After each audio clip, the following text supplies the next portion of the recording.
የስኳር በሽታ፣ የልብ በሽታ እና የጉበት ስብ በአንድ ቀን ድንገት አይጀምሩም። ብዙ ጊዜ በየቀኑ የምንመገባቸው ምግቦች ምክንያት በሂደት ቀስ በቀስ የሚፈጠሩት። ዛሬ የምናያቸው 7 ምግቦች ምናልባት በየቀኑ በጠረጴዛችሁ ላይ ያሉ ሊሆኑ ይችላሉ። እንኳን ወደ ኒውትሪኬር ኢትዮጵያ በደህና መጣችሁ። ዛሬ እነዚህ ምግቦች በሰውነታችን ውስጥ በባዮኬሚስትሪ ደረጃ ምን አይነት ለውጥ እንደሚያመጡና እንዴት በጤናማ አማራጭ መተካት እንደምንችል በማስረጃ የተደገፈ ሳይንሳዊ ትንታኔ እናያለን። የመጀመሪያው ጣፋጭ መጠጦች፣ ሶፍት ድሪንኮች፣ የታሸጉ ጭማቂዎች እና የኤነርጂ መጠጦች በውስጡ እጅግ ከፍተኛ የሆነ የተጨመረ ስኳር ይይዛሉ። ለምሳሌ በአንድ ጣሳ ሶፍት ድሪንክ ውስጥ እስከ 10 የሻይ ማንኪያ የሚደርስ ስኳር ሊኖር ይችላል። ሳይንሳዊ ምክንያቱ ምንድነው ስንል ይህን ያህል ከፍተኛ መጠን ያለው ፈሳሽ ስኳር አንድ ጊዜ ወደ ሰውነታችን ሲገባ የኢንሱሊን ሆርሞን በከፍተኛ ሁኔታ እንዲመረት ያደርጋል። ይህ በተደጋጋሚ ሲከሰት ሰውነታችን ኢንሱሊንን መቋቋም ያቅተዋል፣ ኢንሱሊን ሬዚስታንስ። ይህም ለአይነት 2 ስኳር በሽታና ለጉበት ስብ ለመጠራቀም ፋቲ ሊቨር ዋነኛ መንስኤ ይሆናል። ጤናማ አማራጩ ምንድነው ካልን በስኳር ምትክ ውሃ ላይ ሎሚ ወይንም የካራሚላ ቅጠል ሜንት በመጭመቅ መጠጣት ወይም ተፈጥሯዊ ያልበሰሉ የእጽዋት ሻዮችን ማዘውተር። ግን የሚቀጥለው ምግብ ከነዚህ የከፋ ጉዳት ሊኖረው ይችላል። የተቀነባበሩ የስጋ ምርቶች፣ ሶሴጅ፣ ሳላሚ፣ ሞርቶዴላ እና የታሸጉ ስጋዎች ለረጅም ጊዜ ሳይበላሹ እንዲቆዩ እና ቀለማቸው እንዳይቀይር ተብሎ በፋብሪካ ውስጥ ብዙ ኬሚካሎች ይጨመሩባቸዋል። እነዚህ ምግቦች ናይትሬስ እና ናይትራይተስ የተባሉ መጠበቂያ ኬሚካሎች እንዲሁም ከፍተኛ የሶዲየም የጨው መጠን ይይዛሉ። የዓለም የጤና ድርጅት እነዚህ ምግቦች አዘውትሮ መመገብ ከልብ በሽታ እና የተወሰኑ የካንሰር አይነቶች በተለይ የሆድ ዕቃ አንጀት ካንሰር ጋር በቀጥታ እንደሚያያዝ ያሳያል። ከተቀነባበሩ ይልቅ ትኩስ በቤት ውስጥ የተሰራ የዶሮ ስጋ፣ የአሳ ስጋ ወይም ያልተቀነባበረ የቀይ ስጋ ምርቶችን በትክክለኛ መጠን መጠቀም። ብዙ ሰዎች ይህን ቀጣዩ ምግብ በጣም ጤናማና ቀላል መክሰስ አድርገው ያስቡታል፣ ግን እውነታው ይለያል። በጣም የተጠበሱ ምግቦች፣ ፍራይስ፣ ቺፕስ እና የተለያዩ በብዙ ዘይት የሚጠበሱ ምግቦች በተለይ በከተማ አካባቢ በብዛት ይዘወተራሉ። ዘይት ከፍተኛ ሙቀት ላይ ደጋግመን ሲፈላ የዘይቱ ስብጥር መበላሸት ይጀምራል።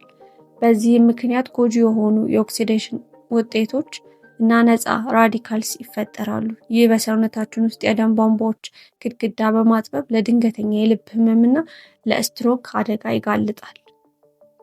ምግባችንን በዘይት ከመጥበስ ይልቅ በኦቭን በማድረግ ወይም ደግሞ በመቀቀል እንዲሁም ኤር ፍራየር በመጠቀም በጣም በትንሽ ዘይት ማብሰል።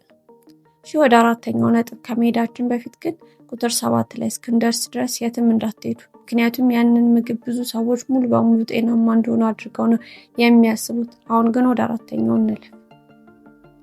4ኛው ነጭ ዳቦ ብዙዎች የቁርስ ጓደኛችን ነው። ነገር ግን ነጭ ዳቦ የሚሰራው ጠቃሚ የሰብል ክፍል ፋይበር ኤንድ ብራን ከተወገደለት የተጣራው ዱቄት ነው። ፋይበር ከሌለው ይህ ዳቦ በሆዳችን ውስጥ በፍጥነት ተፈጭቶ ወደ ግሉኮስነት ይቀየራል። ዳቦውን በበላን በጥቂት ደቂቃ ውስጥ የደም ስኳራችን በከፍተኛ ሁኔታ ይጨምራል። ከዚያም በተመሳሳይ ፍጥነት ተመልሶ ይወርዳል። ይህ ደግሞ ስኳር መዋዠቅ፣ ፈጣን የረሃብ ስሜት እንዲሰማን፣ ሰነፍ እንድንሆንና በረጅም ጊዜ ደግሞ ለውፍረትና የኢንሱሊን መቋቋም ይዳርገናል። ጤናማው አማራጭ ሙሉ የስንዴ ዳቦ፣ ሆል ዌት ብሬድ፣ የአጃ ዳቦ፣ ኦትስ ወይም የገብስና የጤፍ ምግቦችን ማዘውተር ነው። ቀጣዩ ምግብ ደግሞ በምግባችን ውስጥ ተደብቆ ስለሚገኙ በቀላሉ የማናስተውለው ጠንቅ ነው። ከመጠን በላይ ጨው ያላቸው ምግቦች። እዚህ ላይ የምናወራው ምግብ ላይ ስለምንጨምረው ስለምናየው ጨው ብቻ አይደለም። በታሸጉ መክሰሶች፣ በፓስታ ማጣፈጫዎች እና በተለያዩ ሶሶች ውስጥ ተደብቆ ስላለው ጨው ጭምር ነው። ከመጠን በላይ ሶዲየም ወደ ሰውነት ሲገባ በኦስሞሲስ ህግ መሰረት ሰውነታችን በደም ስራችን ውስጥ ብዙ ውሃ እንዲከማች ያደርጋል። ይህ ደግሞ በደም ቧንቧዎች ግድግዳ ላይ ከፍተኛ ፈሳሽ ጫና ሃይድሮስታቲክ ፕሬሸር ይፈጥራል። በሂደትም ለከፍተኛ የደም ግፊት እና ለኩላሊት ማጣራት ስራ መስተጓጎል ዋና ምክንያት ይሆናል። ምግብ ስናበስል የጨው መጠንን በመቀነስ በምትኩ ጣዕም እንዲሰጠው ነጭ ሽንኩርት፣ ዝንጅብል፣ ኮረሪማ እና የተለያዩ ቅጠላቅጠሎችን ኸርባሎችን መጠቀም ነው። የሚቀጥለው ምግብ በተለይ ለልጆች ለጣፋጭ አፍቃሪዎች በየቀኑ የሚቀርብ ነው፣ ግን በውስጡ የያዘው ድብቅ ያስፈራል። ኬኮችና ዶናቶች። እነዚህ ምግቦች ሶስቱንም የጤና ጠንቆች በአንድ ላይ የያዙ ናቸው። የተጣራ ነጭ ዱቄት፣ ከፍተኛ የተፈጨ ስኳር እና ጤናማ ያልሆነ ስብ ሃይድሮጀነሬትድ ፋት። እነዚህ ምግቦች ምንም አይነት ኑትሪሽናል ወይንም ለሰውነታችን የሚጠቅም ቫይታሚንና ሚነራል የላቸውም። ኤምፕቲ ካሎሪስ ናቸው። በየቀኑ መመገባችን በሰውነታችን ውስጥ የሴሎች መቆጣትን ወይም ኢንፍላሜሽንን ይፈጥራል። ይህ ኢንፍላሜሽን ደግሞ ለብዙ ስር ሰደድ በሽታዎች መፈልፈያ መንገድ ነው። ጣፋጭ አምሮትን ለማስታገስ በቤት ውስጥ የሚሰሩ ጤናማ ምግቦች አሉ። ለምሳሌ በአጃ በሙዝ የተሰሩ ኬኮችን መጠቀም፣ ጥቁር ቸኮሌቶችን በትንሽ መጠን መውሰድ።